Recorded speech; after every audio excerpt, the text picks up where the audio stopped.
Hello everyone and welcome back to the channel. I hope you've been having a good start to the year. Today I'm going to be reviewing the new Super Mario RPG. Now I like to give a general good or bad statement at the start of these videos, so I'm going to say right away that this game was a real treat for me. If you're an RPG fan already, I think there's a lot to like in Super Mario RPG, and if you're not an RPG fan but you've been considering this game, I think there's plenty here that makes it a really good introduction to the genre. Very quickly on spoilers, I'm only going to show the first 2 or 3 hours of gameplay from my own recordings. I might show a little bit of trailer footage as well, but I'm going to keep it as spoiler free as possible. I'll just talk generally.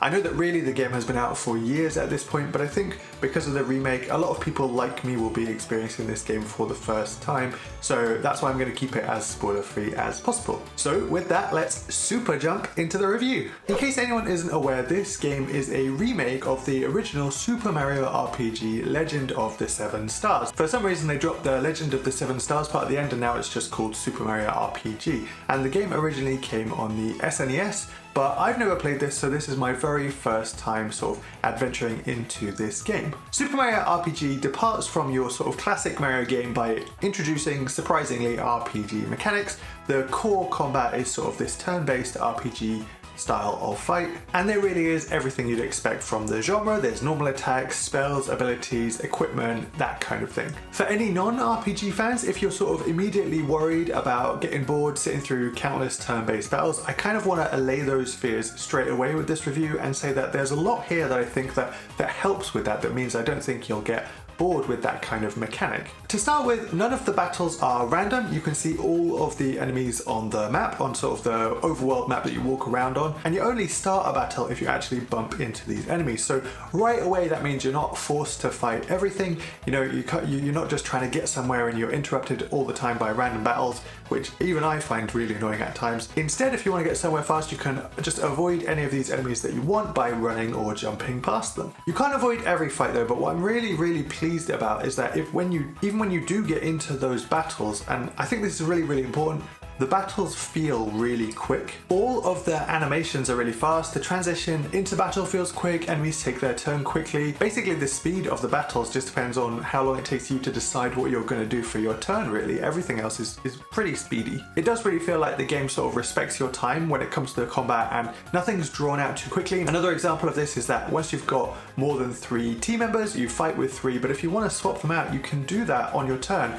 but it doesn't actually take a turn away from you to swap your party member out. You just swap and then decide what you're going to do with that party member straight away. And you know, that's kind of different to some other RPGs where just switching out would take a turn, and that kind of care for keeping things moving along is a really positive in my book. I really love RPGs, but you know, these days a lot of them are these really big games and they want countless hours from you, and they can be a bit grindy, and if you're anything like me, you probably don't have as much time to game as you used to, so sometimes I put off starting these big RPGs that I really want to play. But with Super Mario RPG, it does really respect your time, and it's really refreshing to have a game do that where it's quite quick to get through all the fights. So that's one of the ways that I think you'll stay interested. The combat is really fast, but there is more to it than that. Super Mario RPG has a timing element to it where you can press A at the right time to either enhance your attack or you can block an enemy's attack. Now, this isn't the first time that I've played a game with this kind of element, but I do really like its implementation in this game. A small exclamation mark will pop up at about the right time that you want to do it, and normally the first few times that you're fighting an enemy, it's too fast, you know, you're not going to get it on the first few tries, but the more you fight, the more used to those timings you get, and you know, it's pretty satisfying once you get good at it to sort of land these most of the time. There's a combo meter that builds up from this and it gets you a little bit of bonuses, but it's also really rewarding to just do extra damage over and over, and you know, when you land that block timing perfectly, you take no damage from an enemy attack. And one of the things that I really enjoyed was if I just happened to do like a perfect fight where I took no damage at all, that felt really good. I've also been really impressed with the variety of enemies that you encounter in this game. The enemies tend to change up when you go into a new zone, and in Super Mario RPG, no one zone takes you a really long time to get through. So you're sort of refreshing what monsters you're fighting pretty regularly. I would say maybe, if I had to guess, maybe every 20-30 minutes, something like that, you'll probably be seeing new enemy types. Similar to maybe a Dragon Quest game, I've been quite excited usually to see what kind of new monsters are going to pop up around the corner, because, you know, while you might be expecting just like different coloured shelled Koopas, and some of those are in this game, there's also a really big variety of like different weird, wacky, wonderful monsters. and they're pretty delightful to see, some of them. I think Square, who originally developed this game, must have been given a lot of freedom when they were allowed to design the monsters, and it clearly shows they must have had a good time with it. And you know, each of these monsters has a different timing when you're trying to block their attack, so it just keeps things very different, and you sort of really engage with the combat. You don't get too sort of complacent that you know all of the block timings, because they change with the different monsters. So just to round off the RPG mechanics, there is sort of like an items and equipment system, but for me this was maybe the only part of the game that I thought was perhaps just a little bit disappointing, and the reason for that was that it's quite shallow. There's not a huge amount to dive into. Occasionally you will find, you know, a better weapon in the shop. They come back every now and then, but they're mostly just stat increases. They don't give you any specific effects, and after a few different trinkets and rings and that kind of thing, I didn't really find too much to sort of swap out. I mostly stuck with the same ones, I think, throughout most of the game. When it comes to armor, I normally like being able to see the new armor that I've equipped onto my characters, but I kind of, if I'm being fair, I understand that Nintendo probably didn't want their core characters to sort of have different looks in this game, so be aware that their looks don't change, but you know, also I do understand why. But one surprising positive is that the weapons do change how things look. So you know, Mario starts off by punching enemies just with his fists, but then later you'll find a hammer, and you know, then you'll see him swing the hammer when he makes the attack, or later you'll find a Koopa shell which he throws up into the air and he sort of like drop kicks it at his enemies. And you know, I enjoyed that. There's not loads of them, but each character has a few different animations for attack depending on which weapon they have, so you know, there is a little bit there, and each of these weapons have a different timing for that, you know, press A to do more damage system that I mentioned before, so that helps to sort of switch things up when you do change weapon. Now, some of these RPG systems do expand a little bit towards the end of the game. For example, there's a second currency that at the start of the game it doesn't really seem like there's very much to do with it, and towards the end you discover a new shop which sort of has some exciting items to buy with those coins, but they don't open too much. Overall, the RPG mechanics are quite shallow, like I said before. And while I do think that's maybe a negative for me, someone like me, I think that could be a positive for somebody who's, you know, sort of on the fence about getting this game, not sure whether or not they want to play an RPG if they're sort of used to other Mario games, or just somebody who is, you know, new to the RPG genre in general. It's very easy to understand, you know, you immediately know which weapon to switch to, you know, it's very easy to understand which spells to use. Nothing is sort of like too complicated that you're always pondering what to do. You basically know what you have to do right away. And on top of this, even if you think the turn-based battles still might not be for you, then there are other aspects to the game that pop up from time to time. There's sort of these side activities every now and then. For example, an early one has you falling down a waterfall and you have to maneuver to try and catch the coins as you fall. There's one where you're sort of racing on a minecart. There's all sorts of, you know, chases and jumping activities, and each of these have sort of like different button prompts and gameplay that you wouldn't normally find, I would say, in sort of your standard RPG. They sort of branch out a little bit. They sort of close that gap, I suppose, between an RPG and your traditional Mario game. You've got puzzles as well, and some of the puzzles towards the end of the game are pretty challenging, and you've also got some zones that are quite vertical and lead to you needing to jump around and even hop over enemies, and these ones almost feel like a traditional Mario game in that sense. The gameplay is more about bouncing around, and maybe you want to avoid the enemies there rather than, you know, going into those turn-based battles. And so this is why I said at the start of the video that I think this game has something for everybody. It is an RPG. The core gameplay is that of an RPG, but it also has all these other elements and mechanics that sort of are a bit different to an RPG, a bit more like a normal Mario game, and even the RPG mechanics themselves aren't super complicated and difficult to get into. And it's also not a super long game, which you could take as a positive or a negative, but for me, I thought this was a positive. I finished off the sort of the main story in about 10 hours. There is a little bit extra to do afterwards. You know, I think there's some challenges and things to unlock certain new weapons and a couple of different extra hard bosses to fight. I quite liked the length of time it took though. It didn't feel like it was demanding my entire life like some of the other RPGs do. And I think that the game has a good sort of range of difficulty built into it as well. You don't pick, you know, easy, normal or hard, at least I don't think you do. But for me, as somebody who plays a lot of RPGs, I only really died a couple of times, which may lead you to think, oh, okay, well, you know, you would die less because you're more used to these games. But on the other hand, I also skipped a lot of the fights. You know, I would play a few monsters from each zone just to sort of see them, and then after that, I would start to skip ones here and there. So I didn't really grind in this game. So I probably wasn't as, you know, over-leveled as it was possible to be. The times that I died were really just to some of those sort of like tougher bosses. But if you are sort of worried about that, then I think all you need to do is just is just take a few extra fights here and there that I didn't take, you know, maybe gain a couple of levels more, and I think you'll be fine. And you know, if you are a beginner and you want sort of a beginner tip, then it's definitely to stock up on items in this game. You know, loads of healing items, revive items. They're pretty good, especially until you get sort of the dedicated healing character, and even after that I did use them quite a bit, and the game sort of gives you plenty of coins, so you never really have to worry about running out of coins. So, you know, buy and use those items, they'll really help you out. As a remake, Super Mario RPG just looks absolutely gorgeous. I really think they've done this game justice. You'll be seeing the footage for yourself as you've been watching the video. Everything is really clear, it's really bright and colourful,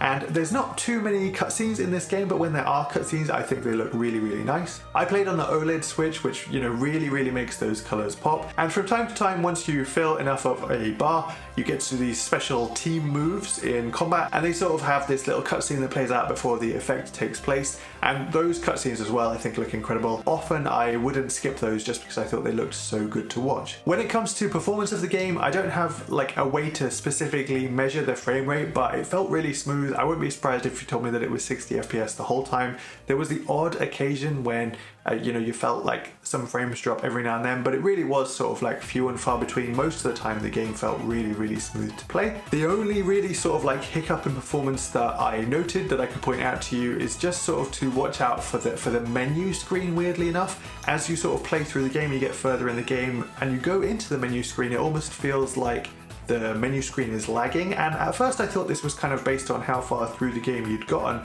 but then sort of like right at the end of the game I realized that I've been playing for almost the entire time without actually shutting the game down. So I did try shutting it down and relaunching it, and I did feel like the menus were a little bit smoother after that, so just sort of watch out for that. It's not game breaking or like really annoying or anything like that, but if you do sort of notice that your menu feels a bit laggy from time to time, just try closing the game down and loading back into it and to see if that helps you. Now, I've got two more things that I wanted to cover in this review, and I couldn't really figure out where else to put them, so they're sort of here at the end. They're kind of a bit more personal in my experience of playing the game, I guess, so that's why I couldn't fit them in anywhere else. And the first one is that even though the game is a remake, I think the spirit of the old game is sort of like really alive and well when you play, to the point where even though I'd not played Super Mario RPG before, I hadn't played the original, I kind of felt nostalgic playing this game. It's kind of hard to point out exactly why, but it sort of felt similar to those games from my childhood. You know, there's sort of like these old school style humor and jokes, you know, characters like get shocked and they fall flat on their face, and the game just doesn't really have any of that sort of like video game edginess that you sort of get in a lot of things these days. A lot of RPGs are very dark these days as well. Just off the top of my head, Final Fantasy 16, very different sort of style of game to Super Mario RPG. Much more light-hearted, like, you know, some of the games that used to be from the past. The music is similar as well. It's really good, and it has been re-recorded with, you know, sort of full bands rather than the type of music that you got in the old game, but, you know, the melodies are still there, and they're still these sort of older style melodies in a good way that meant that I really enjoyed the music. Another example, towards the end of the game, you sort of know that you're coming up to that ending because you sort of go through this run of fights. They just sort of get progressively harder, and you didn't really have much of a chance to sort of like shop or heal in between, and it sort of felt like, you know, that used to happen in older games. You'd have this almost gauntlet type run towards the end of the game, and then when you do beat the game, there's sort of this cutscene afterwards right at the very end, which sort of feels like it's like the game is celebrating that you beat it. You know, I won't go into too much detail, but it's like there's like a fireworks show, you know, the characters are sort of laughing and messing around with each other, but it feels not like the characters are celebrating, but more like the game is celebrating you, that you beat it. And that kind of thing I just don't think happens these days in video games. Games have almost sort of like grown up a bit too much for that sort of celebration of you. And so all of these things are kind of the reason why it sort of felt nostalgic to me, I suppose. The game, even though it's just been remade, it's just come out, it just sort of felt a bit like refreshing, a bit of a palate cleanser, something kind of, you know, familiar to go back into and sort of re-experience, even though it was the first time that I played it. Before I go into, you know, something new, something maybe a bit more, for want of a better word, you know, grown up. The second thing that I want to talk about is that I just sort of had a good time playing this game on the Switch again, and that might sound a bit weird, so let me explain. So last year, 2023, I didn't actually play on my Switch that much. There was sort of 4 or 5 main games that I played, and I think I covered most of them on the channel, and outside of that I didn't really use the Switch that much. And a lot of these games, even when I was playing them, I played them mostly on the TV. You know, maybe I wanted to sort of record some footage, or, you know, I think in the case of Tears of the Kingdom, I basically played it almost entirely on the TV. But with Super Mario RPG, what I did was I played for just a couple of hours, and then after that I kind of decided I didn't need any more footage because I wasn't going to show anything with spoilers, and so after that I just played it handheld for the entire time. I'd kind of forgotten how much I enjoy playing the Switch in handheld mode. Most of the games that aren't Nintendo exclusive, I tend to end up buying these days on Steam Deck just because I sort of want that better performance. You know, the Switch is old now, it's not got the greatest hardware, and so I've mostly turned to the Steam Deck for that performance. But, you know, when I played Super Mario RPG, I did really enjoy the experience of playing that in handheld. You know, it's lighter, you know, my wrists feel a bit better for it. You know, I've got the OLED screen, I don't have an OLED Steam Deck, and it's just making me think a little bit. You know, there's a few games that I want to play this year, maybe for me, maybe for the channel. Mostly they're RPGs, and they happen to be on both the Steam Deck and the Switch. There's things like Octopath Traveler 2 and, I never get the title right for this one, Star Ocean Second Story R, maybe, I think that's what it's called. You know, I could play these games on either Steam Deck or Switch, and I'd originally thought that I was definitely going to play it on the Steam Deck for sort of that better performance, but you know, now that I have enjoyed playing a game on the Switch handheld again, I'm sort of wondering if maybe I can accept, you know, 30 FPS instead of 60, you know, just to play it on that system. So maybe I'll end up using my Switch a bit more this year, I'll write it off less, and it's definitely got me more excited for, you know, a Switch successor, which maybe we'll get this year. If it's sort of a similar form factor, but just more power, that kind of sounds perfect to me at the moment. Anyway, sorry, I waffled there a little bit. That just about wraps up my review of Super Mario RPG for the Nintendo Switch. I really loved this game, I thought it was charming, I thought it was loads of fun, and another positive was that it didn't sort of waste your time with a load of bloated systems. It felt like a breath of fresh air, something a little bit different to the kind of games that normally come out these days. And you know, if you're a fan of RPGs, I'd really recommend, and if you're not a fan of RPGs, I do think there's a lot here that would still interest you. This was the first game that I completed this year, and I think we're off to a great start with it. Have you been tempted to pick up Super Mario RPG, or maybe you're already playing it? What do you think of this game? I would really love to hear your thoughts, so please do comment down below. Thank you so much for watching, and I hope to see you in the next video.